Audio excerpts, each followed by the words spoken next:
Well, good morning, everyone. I'm Robert Summercrast, Dean of the Terry College of Business, and welcome to Terry Third Thursday, this April edition.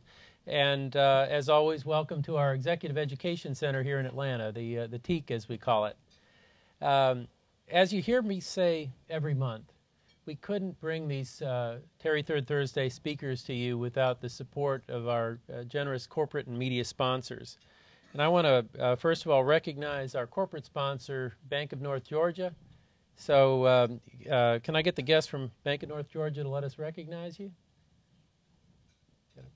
Well, thank you.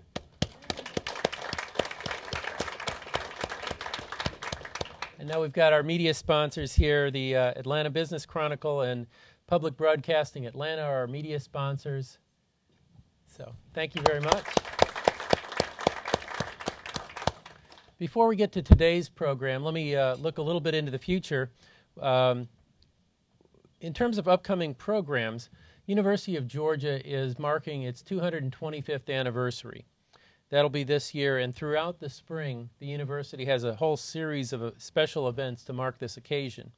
And as part of that, we've invited President Michael Adams to be our special guest at the next Terry Third Thursday on May 20th.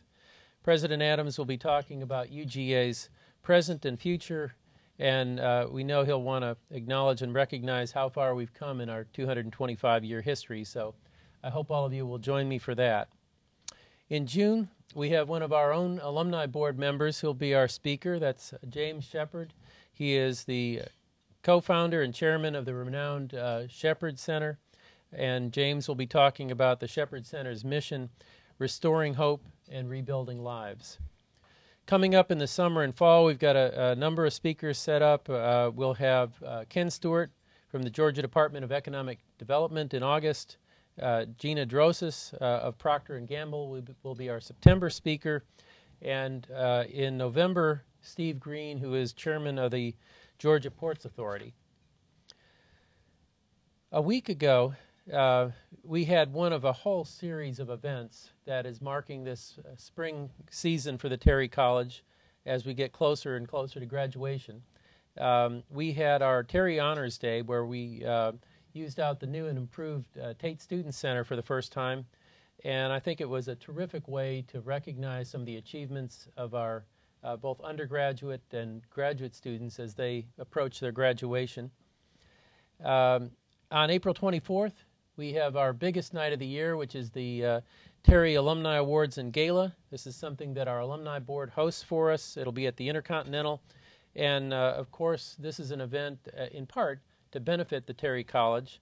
And I'm very pleased to say that the gala will be filled to capacity once again.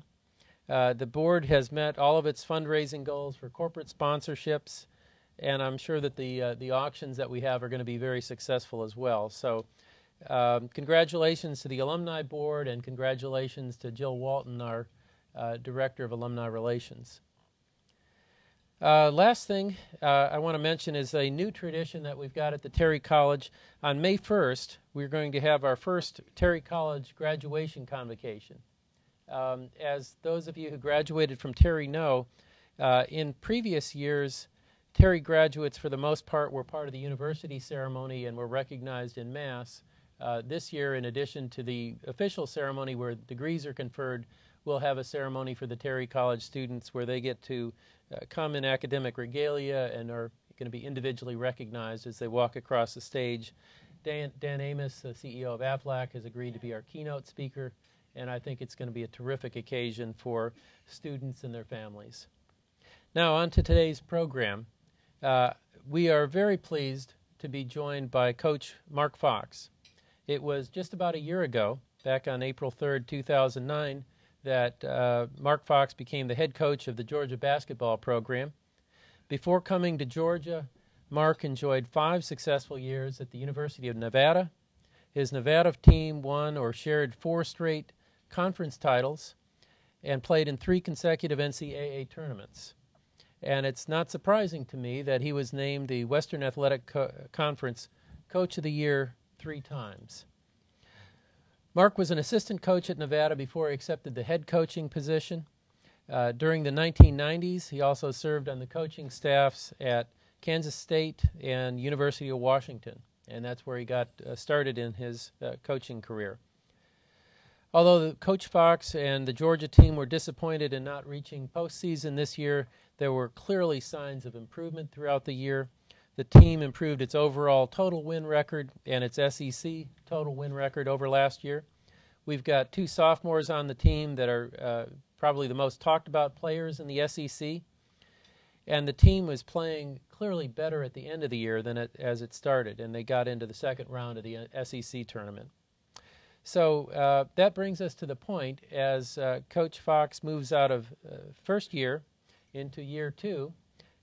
He's going to talk to us about building Georgia basketball. So please give a warm Bulldog welcome to Coach Mark Fox.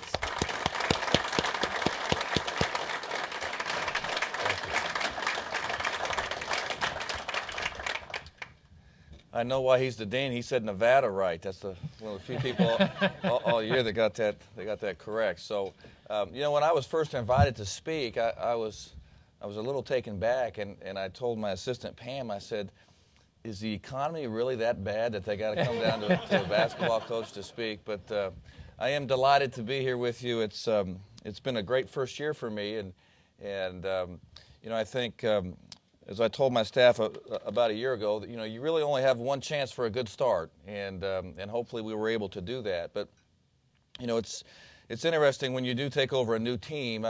There's so many things to do, so many things to evaluate, and I want to talk to you about really the process that I've kind of gone through this first year and where we want to go forward. But you know, I was reminded of the late Jim Valvano, who.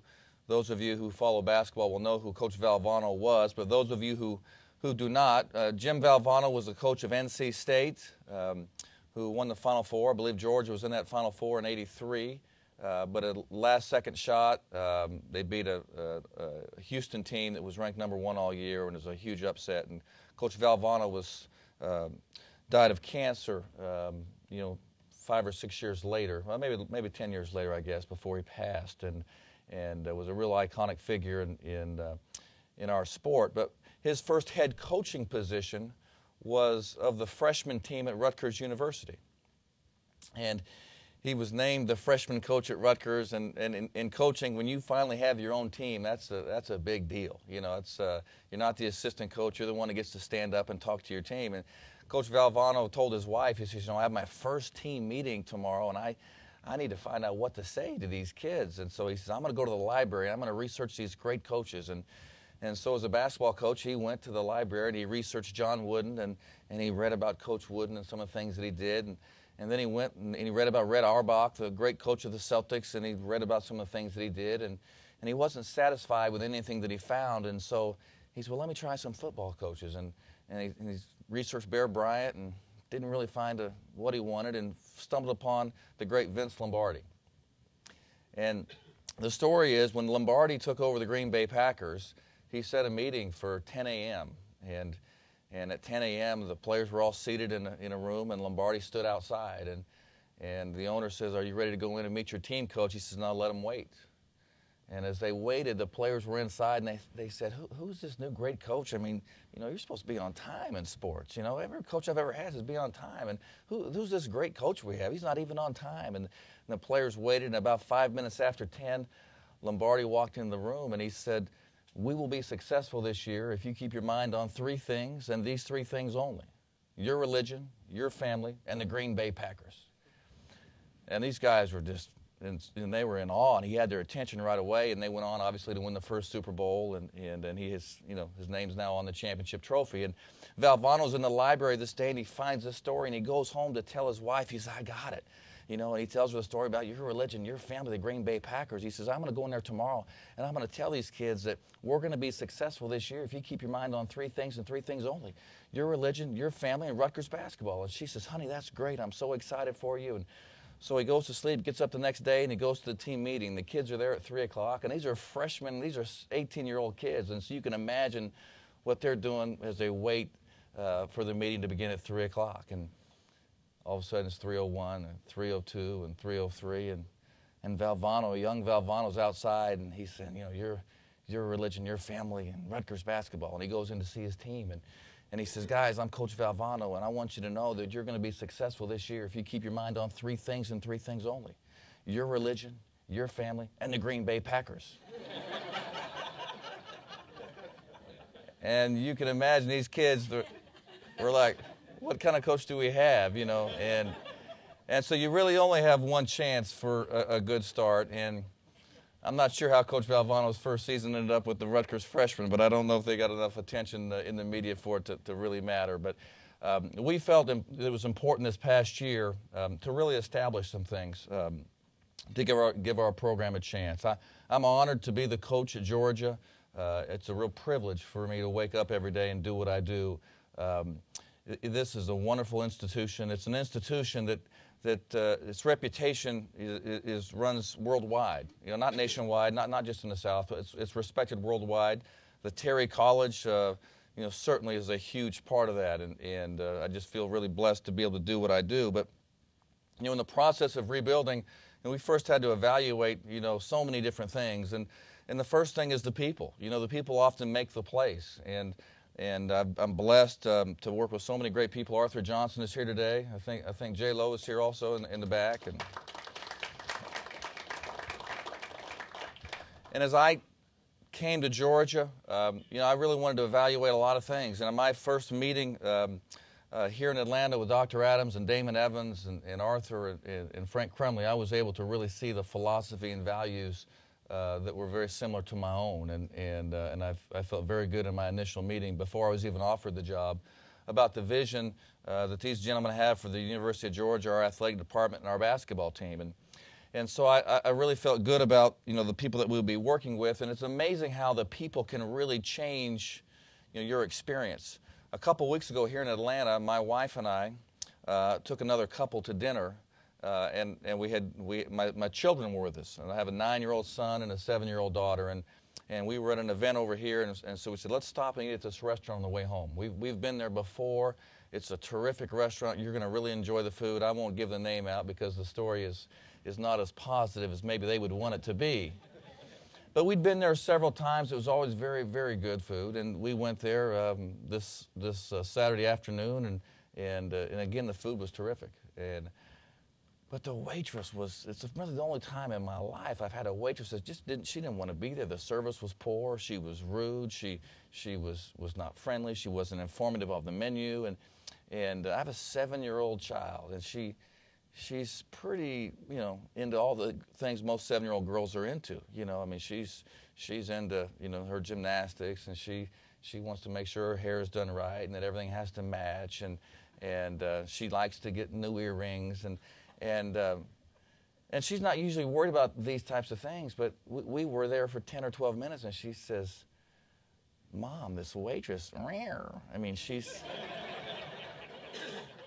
and for a 7-year-old child to notice that attitude, and then the dinner continued, and it progressively got worse and worse, and it really ruined our night. The food was terrific, but the experience of one person that was at the dinner, that was just our server, and her attitude ruined the entire experience. And so the people that you work with or that work for you are just so important, and how they conduct themselves and how they look and everything else. And that was important for us and our team. As we evaluated Georgia, we certainly looked at the people, and we looked at the administration. We looked hard at our young people on our team, and the staff that we would ultimately put together, and tried to evaluate all the good things that we saw and all the things that we thought needed to change. When you take over a program, you look at the past. Georgia's had some great moments in playing in the Final Four under Hugh Durham, and Tubby Smith had some great times. Jim Herrick went to the NCAA tournament, and Coach Felton had taken the team to the tournament. So there were some good moments, and we felt like this program has spiked a few times. We needed to spike again, spike higher, and then sustain that level of success. But we really were encouraged about the opportunity at Georgia. But it comes down to, in my business, as it does in many, it comes down to your product, the product on the floor. That is what really matters. And as we looked at our product when I came in a year ago, we had some deficiencies. There were some things that, we thought, gosh, we only have one point guard, And it's hard to practice in our game with one point guard because, you know, unlike in football, you could probably get away practicing with one quarterback because, you know, he doesn't have to play defense too. You know, in our game, you have to have two point guards just to scrimmage because they got to play at both ends. You know, so you have to have two players in every position. We said, well, we only got one point guard, so that's a problem because I'm not going to play. And I looked at my staff and I said, none of you guys are going to play. So, you know, we felt like we had to find another point guard. We looked at our team and it was ranked, you know, one of the best measures in basketball for your offensive efficiency is your field goal percentage. I mean, everyone wants to look at the scoreboard, and that's in the end of the day, that's how you measure winning and losing. But, you know, a team can score, you know, 70 points in a game and not be nearly as efficient offensively as a team that scored 65 because of the number of possessions. And so we always measure, because the number of possessions are affected by the pace of play and the tempo of the game, is we always measure our offensive efficiency by our field goal percentage. How many shots did we make as opposed to how many we took? And so we looked at our field goal percentage, and in league games, because we all play the same teams, and it's a true measure of your offensive efficiency. We inherited a team that was 12th in field goal percentage. And we felt like we have some offensive issues here.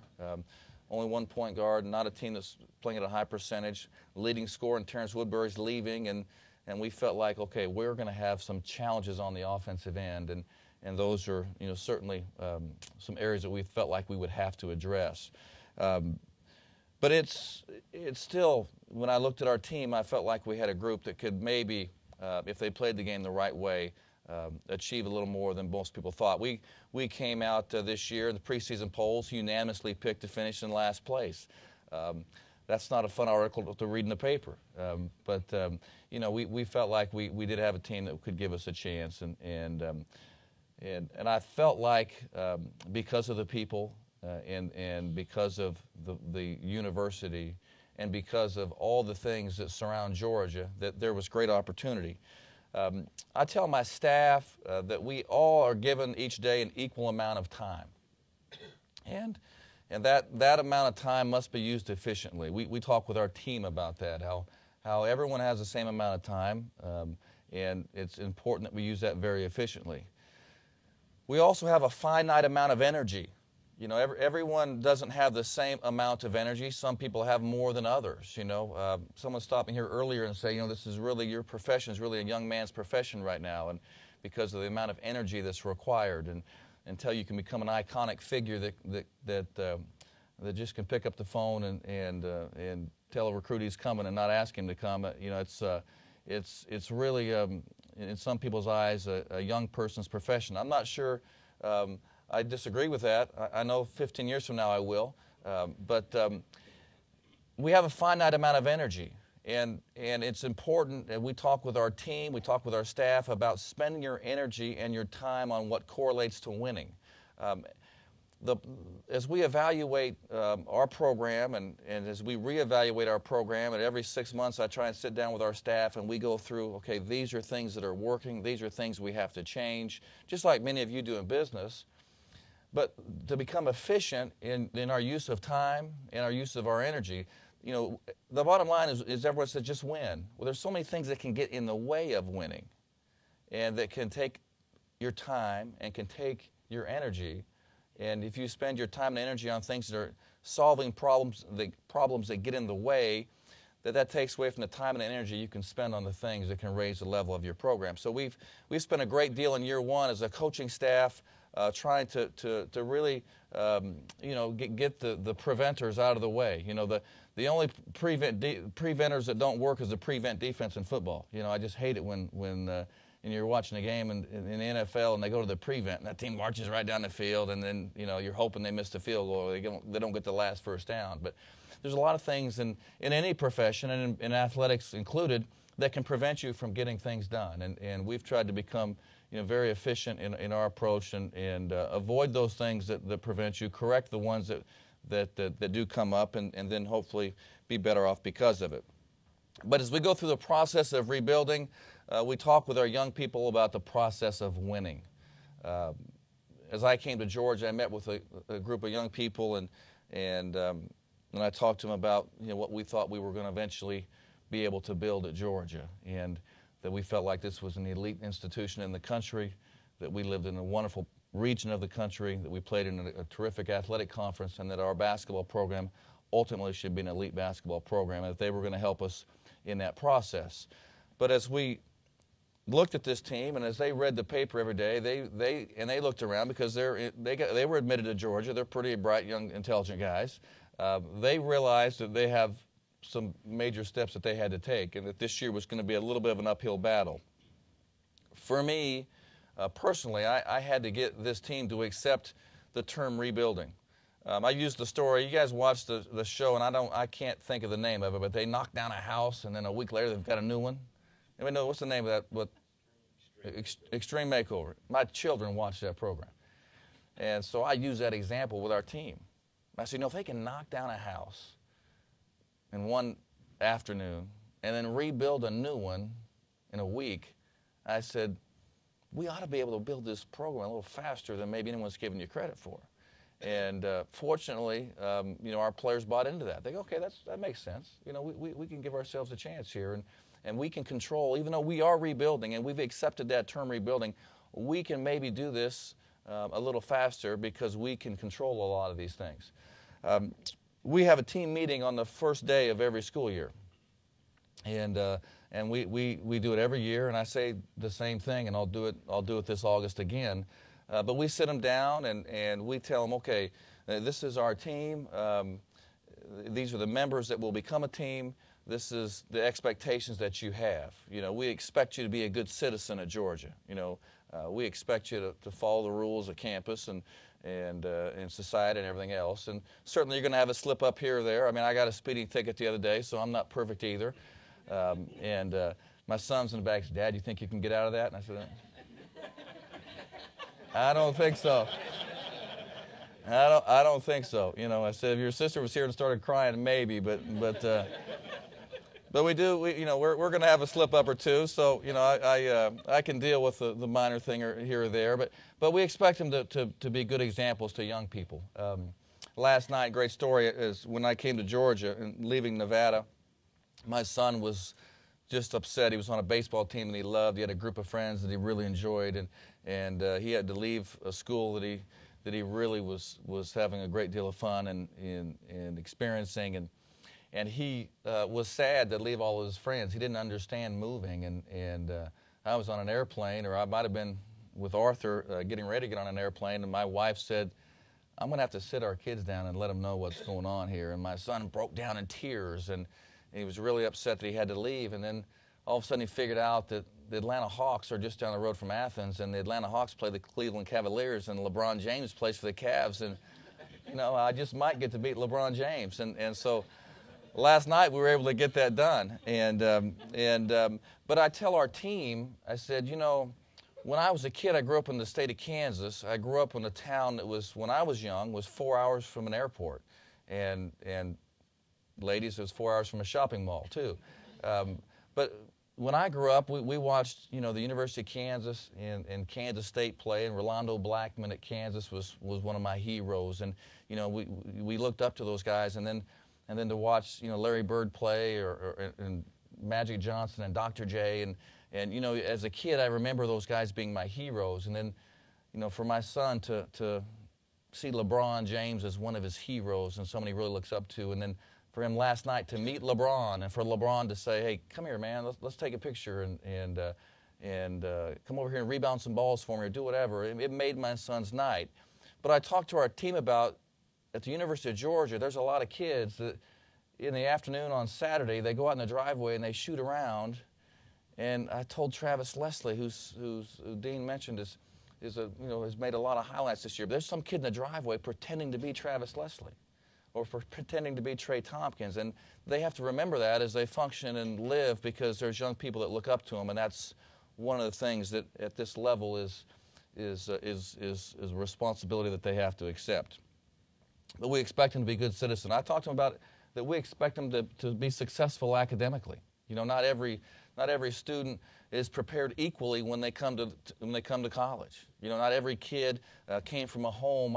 My dad was a high school coach and a teacher, and my mother was a kindergarten teacher, and so education was important in my home. I mean, from day one, it was something that, you know, was emphasized, and not every kid has that advantage in life, and so every kid that comes to the university may come with different set of skills and a different preparation, but we know with the support that this university provides that we expect them to be successful, and we talk with our team on day one about that. And I also tell our team on day one that I expect their athletic best, that you only get to play this game so long, and before you know it, you're too old. And you get too old to play when you're really too young. You know, even if you're one of the fortunate ones to play professional basketball, the average NBA career is shortly over 4 years. And even if you went to college, which a lot of guys in the NBA don't go to 4 years of college, but even if they went to 4 years of college and they played the average NBA career, and then maybe they get a cup of coffee overseas and they play a couple years over there, they're still young men at 30, but they're too old to play. And they have to live and function and succeed and contribute to society for 3 or 4 decades after. And so we do have to prepare them for that time frame. But we talk about the chance that you have to play now, that we need your athletic best. And so we give our team those expectations on day one, and then at the end of the meeting, I give them a chance to quit. I tell them how hard it's going to be, how hard we're going to work, that we may have to get up and work out at 6:30 in the morning, that we're going to push them to be better than they think they can be, that there's going to be tough times, and that we have to learn how to respond to adversity. I promise them that they're going to have a day when they think that the world's caved in on them. One year I had a guy ask me, he says, "Coach, how can you promise that we're going to have a day like that? I'm a good player." And I said, "Because I'm the coach and I'm going to make sure you have one." We had a player at Nevada named Nick Fazekas. He was a second-team All-American, was a great player, was drafted and played in the NBA. And one day he caught the ball. We were playing, and he caught the ball, and there was 2 guys guarding him. And in basketball, usually that means that they're running a trap, you know. And so he started screaming, "Trap, trap, trap." And I blow the whistle. I said, "There's no trap." He says, "Coach, there's 2 guys guarding me." I said, "I know, but this is not a trap. There's going to be 2 guys guarding you all day. We're playing 6-on-5 today." And he said, "That's not fair." And I said, "I told you you were going to have a day that you felt like," and he had a terror, couldn't catch the ball, every time he caught it was just miserable. But we have to teach young people how to respond to adversity. But we tell them on day one, this is how hard it is to win. Okay, to be successful and to win is extremely difficult. Every team, Arthur, God bless Arthur Johnson here, he told me one day, and I'll have to credit him for the line, he says, "You know, the kids on the other team are on scholarship too. You know, they're trying to win too, and they're investing just as much as we do." And so, you know, it's a constant reminder to these young people that winning and winning at a high level is extremely hard to do. Rebuilding is extremely difficult. And so we give them a chance on day one to quit. But we tell them how hard it's going to be, because if they choose to come back the next day, that they're fully invested and fully committed to the process of winning. You know, commitment is something that we talk about with our young people. I think today's generation, you know, video games, gosh, my son, he's got these video games, and I'm ready to throw them out the window. I mean, I grew up in a house that had 3 channels on the television, no remote control. You know, today's children, they got all these channels, they have video games, and they play these games, and if they're playing a football game and it's the first quarter, my son likes to play Georgia versus everybody else, you know. And so if he gets off to a bad start, let me start over. Let me hit the reset button, okay? Well, we don't have that in life oftentimes, and certainly in a real game you don't have that. So, you know, we talk with these young guys about commitment and how on the first week of school, how many things we address, how many people we bring in to talk with our team, and so they understand the commitment that we really, really are expecting to see from them. And that once they make a commitment and they come back on day number 2, that they're going to be responsible for that commitment. And that we're going to hold them accountable to that. And ultimately, at the end of the day and at the end of their career, the seniors and the upperclassmen, it's amazing how leadership evolves and they start holding the younger guys accountable. And it really, once you've had a philosophy in place for a couple of years, is really rewarding to see the upperclassmen start to take appreciation and ownership of that very thing. We talk about the 3 I's with our team. We want things done with some intensity, with some intelligence, and with some immediacy. You know, we have a limited amount of time, so we got to get things moving. We got to get things done the right way, and hopefully we can continue to build forward. This is a team and a program and in a situation where our emphasis this past year, I got asked often, okay, you're rebuilding. You talked about this process. What are your goals? You know, what are your goals? And simply put, our goal was to be better today than we were yesterday. To do some things today to make our program better, to make our team better, to make our players better, to make our staff better. You know, I was driving over yesterday afternoon, and I was thinking about a ball screen action and what rotation we could use to implement it in how we play and with the players that we have. And it's funny how, you know, people ask, what do you do on an airplane? And the greatest thing about an airplane is, for all of us that know, is that phone doesn't work.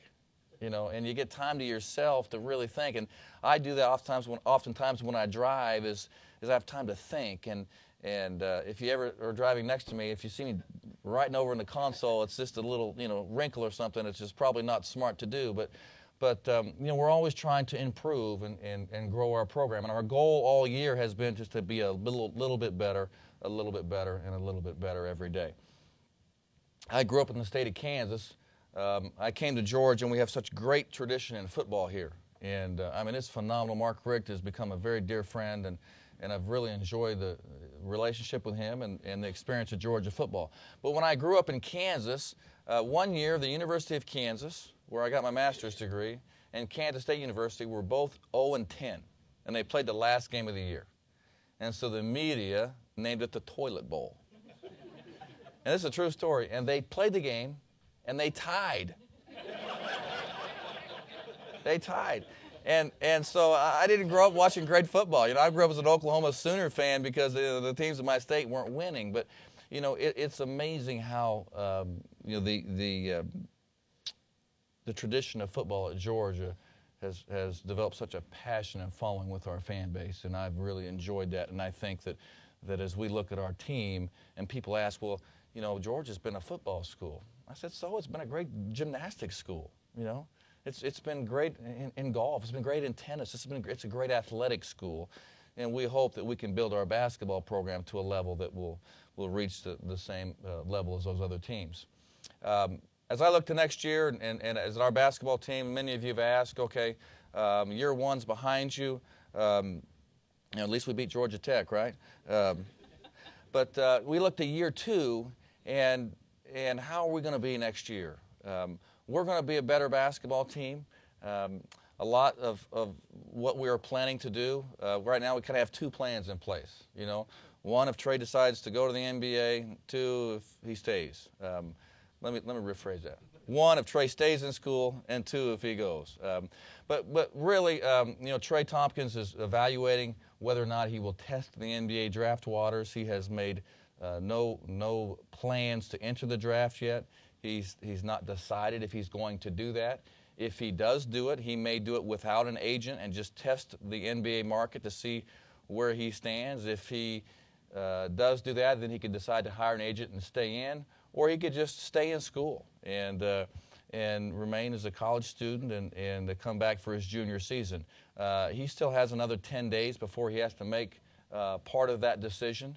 The deadline to enter the draft is 25th of April, and so he's got 10 days to decide, even if he wants to test the waters. Then after May 8th is a deadline to either stay in the draft and hire an agent or withdraw. So we have some time left on that, but I'm encouraged with his maturity in the process and am fully supportive of whatever he decides, because it's certainly, just imagine being a 20-year-old kid who's sitting there having to make this major decision that it's not like you can change your mind. It's jump off a cliff or not. I mean, it's really a lot of pressure for him, because he's talking about his life, his career, and his future, and we're talking about amounts of money that could certainly make a real change in his life. So I trust that he'll make a mature decision. And as we look at our team, last year, I mentioned that 2 years ago we were last, Georgia was last in field goal percentage.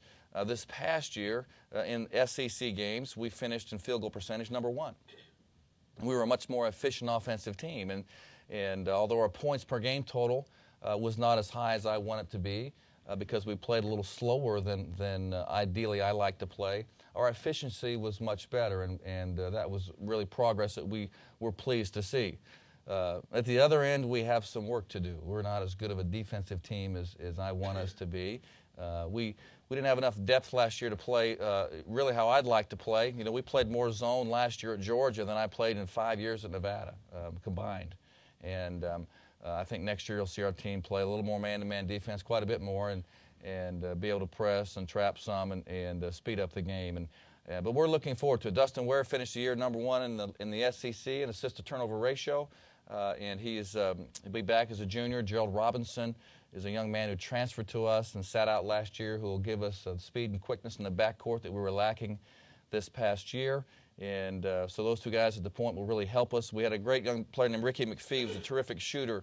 And Ricky's graduating here in the next few weeks, and we're going to miss his three-point stroke. Yesterday we signed a young man, Sherrod Brantley, who made 106 three-point shots this last year at a junior college.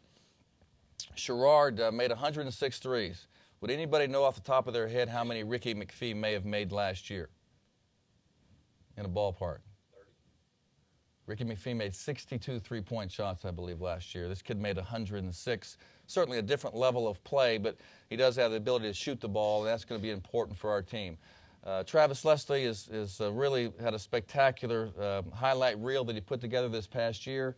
Was the #1 dunk of the year by one publication. His dunk over DeMarcus Cousins of Kentucky has been replayed time and time again. I'm proud to say that we'll replay it a lot on a video board in our office for recruits that come in. But Travis has announced that he'll be back. He's a wonderful kid, and we're excited about his future. And I told Travis, I said, you know, you made a lot of spectacular plays this year. He says, yeah, he's a pretty humble kid. He says, yeah, I made a few. And I said, Travis, we need you to make all the unspectacular plays next year. And he really understands that, the ability to pass the ball, the ability to improve angles on some of the things that he does. And there's another level for him to reach, and a good summer, I think, will help him do that.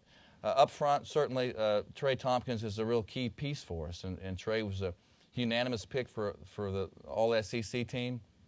It's a great honor for him. He's a go-to scorer up front. If he comes back, we'll have that. If he doesn't, we'll be a little bit young up front. We signed Dante Williams, who was the 4A Player of the Year in the state here yesterday, and Dante's a long 6'9" player. And we signed a 6'9" player out of Florida who was a Florida 4A Player of the Year, Caddy Lelaine Early. Those two young guys, if Trey leaves, will get significant opportunities to play. Jeremy Price and Chris Barnes return up front. So I think next year, as I look at our team, we have a chance to have depth in every position. We have a chance to have some versatility with our roster, and I think we'll have a much better basketball team. So I'm excited about it. I think if you walked into our locker room, and I talked about my first year, if you walked into our locker room 1 year ago today, I'm not sure, even though as a new coach and they were ready for a new direction, I'm not sure if you looked at our team a year ago that they would honestly tell you in their heart of hearts that they expected to have a great season and they expected to win. I think there was a lot of uncertainty and they were unsure. If you walk in our locker room today, you see a distinct difference. Our players expect that they're going to be successful, and it's visible in how they're working on their own. And if I walk in that gymnasium, that there's always somebody in there working, and there's a visible difference to me and my staff in the approach of our players right now. And for us, that's very rewarding because that hard work will pay off. But at the end of the day, when these kids leave Georgia, I want them to be so grateful for their experience and so thankful that they cherish it for a lifetime. I coach really because of a lot of reasons, but really because of the coaches that I have the privilege of being exposed to. I mentioned that I grew up in a small town. I had the same coach, a gentleman by the name of Coach Burrows, for every sport I played in high school.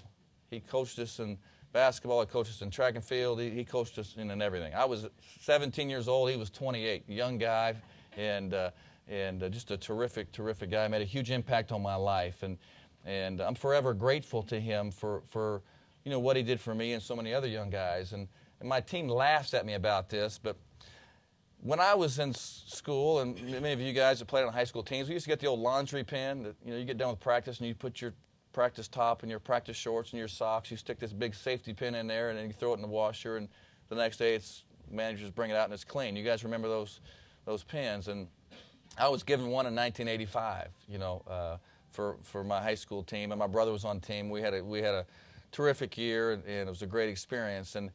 And ever since that day in '85, I have carried that laundry pin as my keychain, and as a remembrance of where I grew up, but of an experience on a team that I cherished. And that's what I want our young people to feel like. I want them to have cherished the experience that they had playing at Georgia. And the crazy thing about this is this can't go through airport security.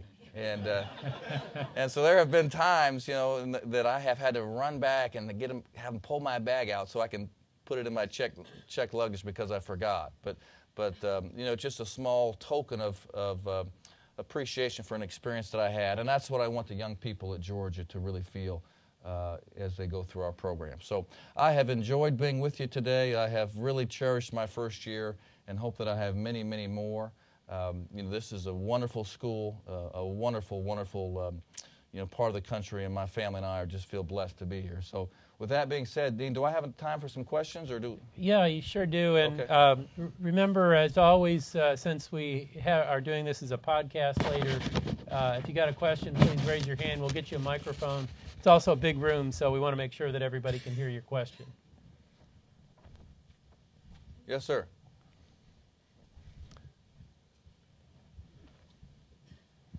Hey, Coach. My question is primarily recruiting. It's kind of twofold. One, what percentage do you say of your job is recruiting? And two, what do you see as the main differences in between recruiting Georgia and selling Georgia as opposed to Nevada? Or Nevada, sorry. Well, recruiting is you do some of it every day. I was talking with our athletic director yesterday, and he asked about a kid that we're recruiting, and I said, let me just put it this way. At 11:47 or 11:50 the night before, we were still on the phone, but you do some recruiting every day, whether it's travel, whether it's writing notes, writing an email, going into a kid's home to visit with his family. There's some recruiting that's done every day, so it takes up a massive amount of my time. I don't know if I could give you an actual percentage. Some years are different than others, depending on how many players you have to sign. But the difference in recruiting at Nevada versus the difference, at Georgia, is first of all the league. We have the advantage now. We had 5 players at Nevada who went on to earn NBA paychecks, and in recruiting those young people, we had to really be smart and evaluate guys who we thought would develop into that level of player.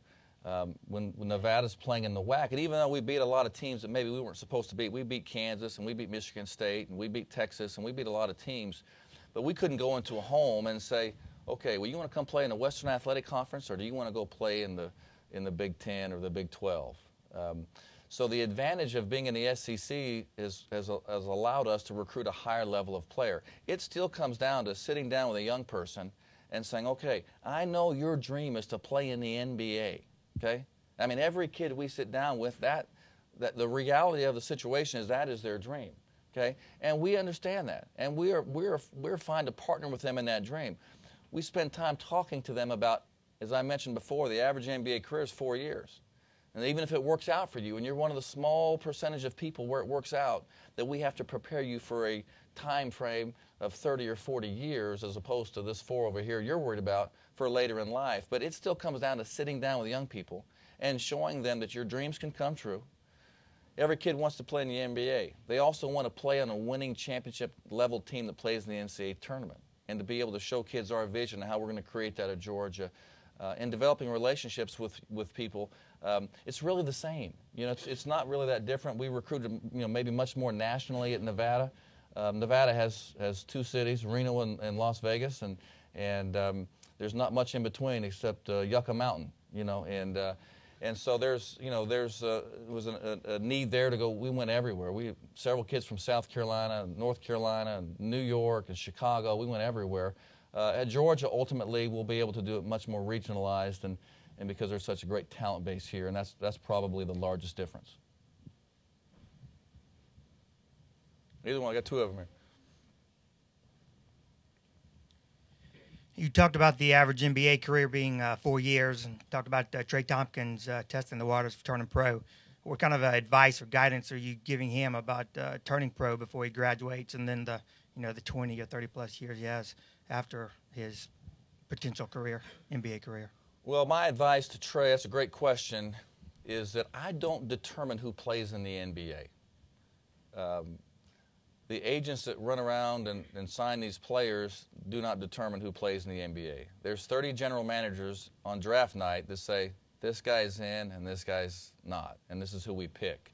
My advice to Trey, and the NBA has a committee that has been set up to give kids this information, is to listen to the general managers that make this decision. And with that information, he also has to determine what is his cut line. If they say I'm the 22nd pick in the draft, do I stay in? If I'm the 29th pick, do I stay in? If they project me as the 18th pick, do I stay in?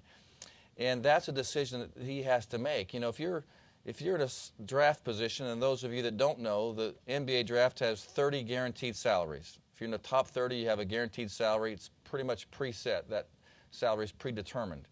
It's a 2-year guarantee with a 3-year option. If you're in a draft position where you're guaranteed $2 million, and I think the percentage of guys that get the 3rd-year option is extremely high, but if you're going to be in a draft position and get $2 million and for 3 years, that's $6 million, you know, you got to take a hard look at that, I think. If he was my son, I'd say, you know, what's the tuition we could pay for later? But he has to do what's right for him personally. You also have to look at, if I come back the next year, do I improve myself? You know, can I get better? Do I enjoy college? Those types of things. It's a real volatile situation for young people in the draft status. You know, if one guy comes out that people aren't expecting, it can knock everybody else down a notch. It's really been our advice to Trey to listen to the general managers. The NBA has had such negative publicity about guys that have come out early and failed that they are very honest with young people now, and he should be getting that information in the next few days.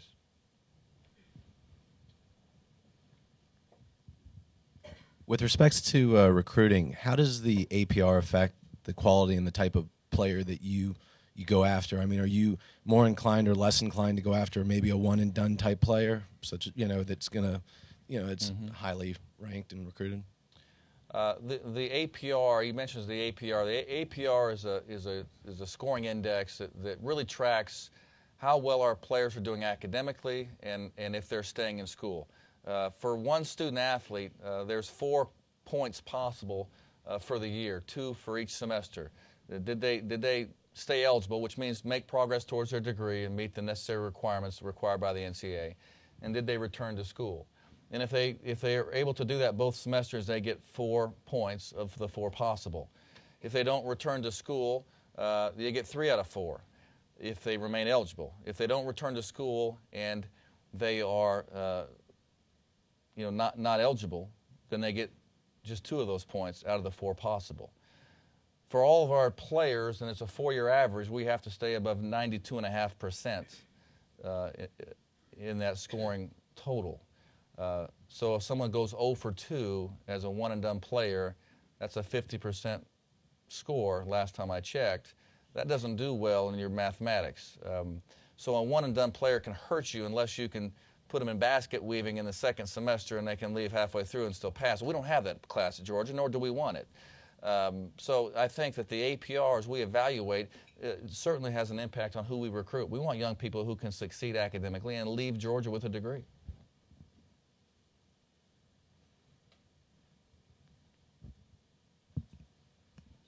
Coach, after playing all the East teams on the road and I guess half of the West this year, which environment did you consider, do you consider most hostile? And I'm curious, Vanderbilt or whoever? You grew up in Lexington? I did. Okay. You know, the most hostile place, wow, that's an interesting question.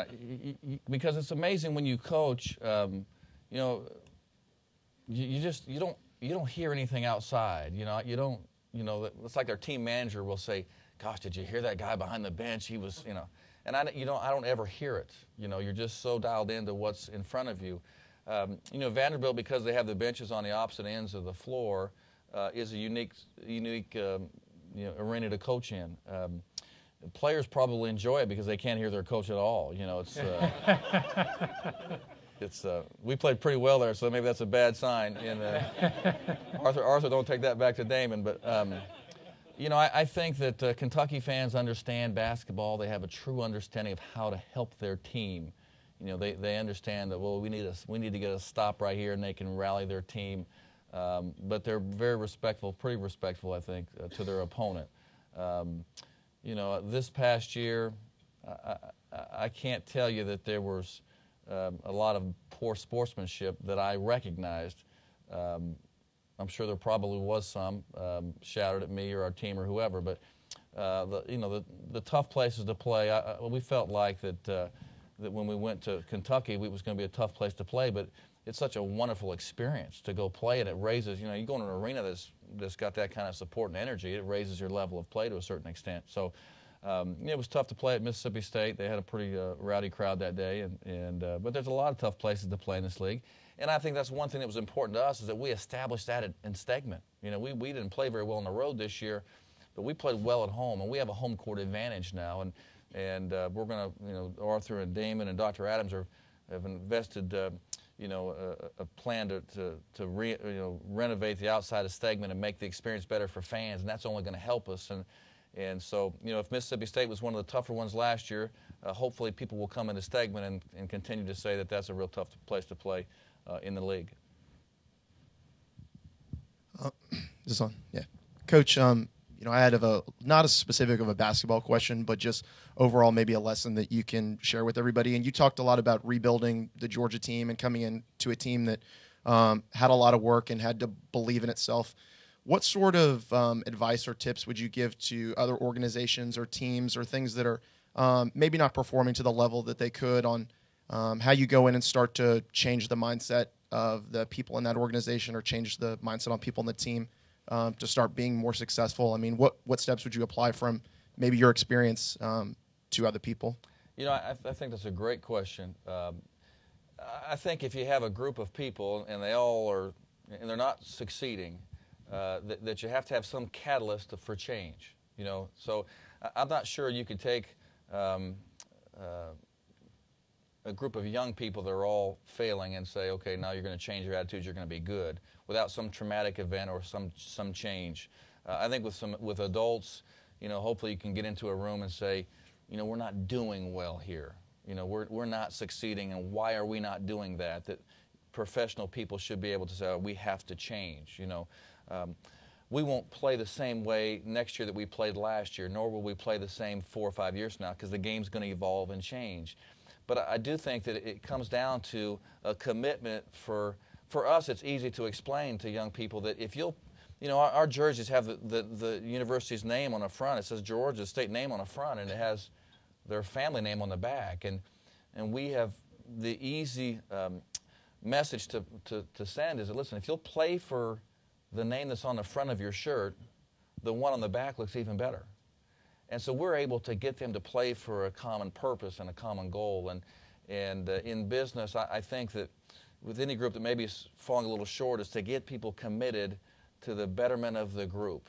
Whether it's I have a friend of mine who has a company, and we talk all the time, and he has a company a plumbing supply store, and they've just been hit so hard, and he's had to cut back. But everyone that's remained in the organization, in the company, is working and fighting for the betterment of the company, and it's just like a team.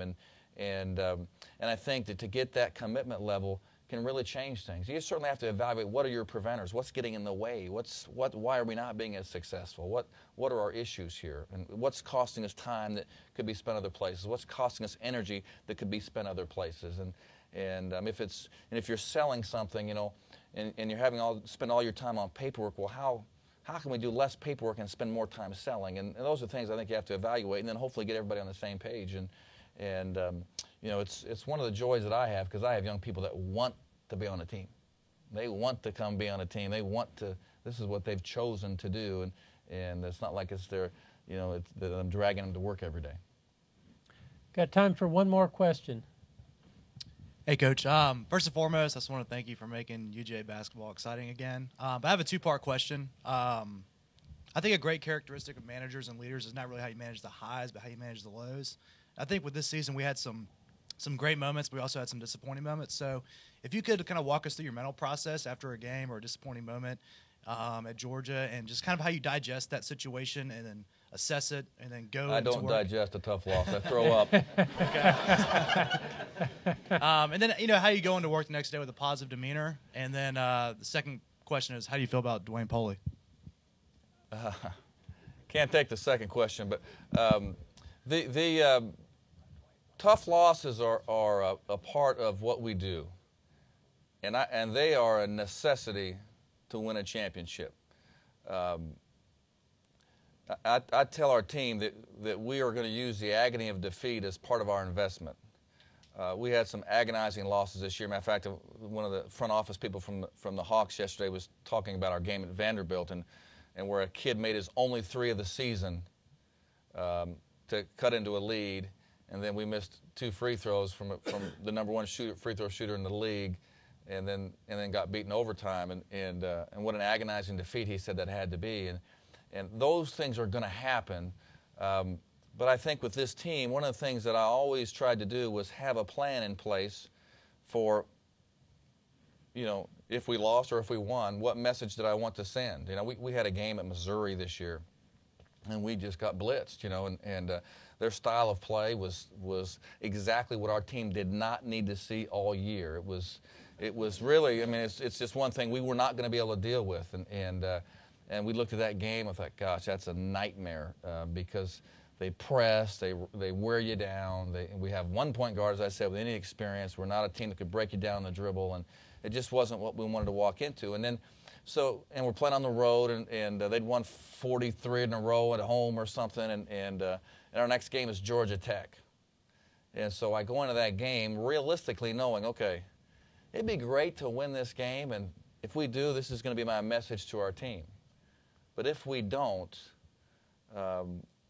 I have to play Georgia Tech in 2 days, and how are we going to prepare for that? And so I always try and go into a game with a plan in place for both. I think any leader manager, you have to understand that if we don't win or we don't succeed, what's the next plan to keep moving us forward? I don't think you can drown in your sorrows. There's times when if we play well and we really compete and play well and we get beat, well, you get beat some nights. As Arthur so eloquently said, the other team's on scholarship too. You're going to get beat. It's hard to go undefeated in this game. And if you play really well, then hey, you just say, hey guys, we got to do a few things better. We got beat, and you pick up and you go home and you move on. If it's a heartbreaking, crushing loss, you have to find a way to pick them back up and move forward. And sometimes it depends on how crushing that loss is. Did you just get completely blown out? Did you have a last-second shot that beat you? There's a lot of things that maybe dictate, which way you'll go in the locker room. But I do think with this team this year that we try to use the philosophy that every game can help make us better in the long run if we'll just use it, as part of our investment. So thank you all so very, very much for having me, and wish you all very, very good spring. Thank you, Dean. Thanks a lot. Thank you. Well, thank you, Coach Fox. And on behalf of our alumni board, I'd like to present you with this glass sculpture by a local artist, Loretta Eby. Great. Thank you very much. Okay. Thank you.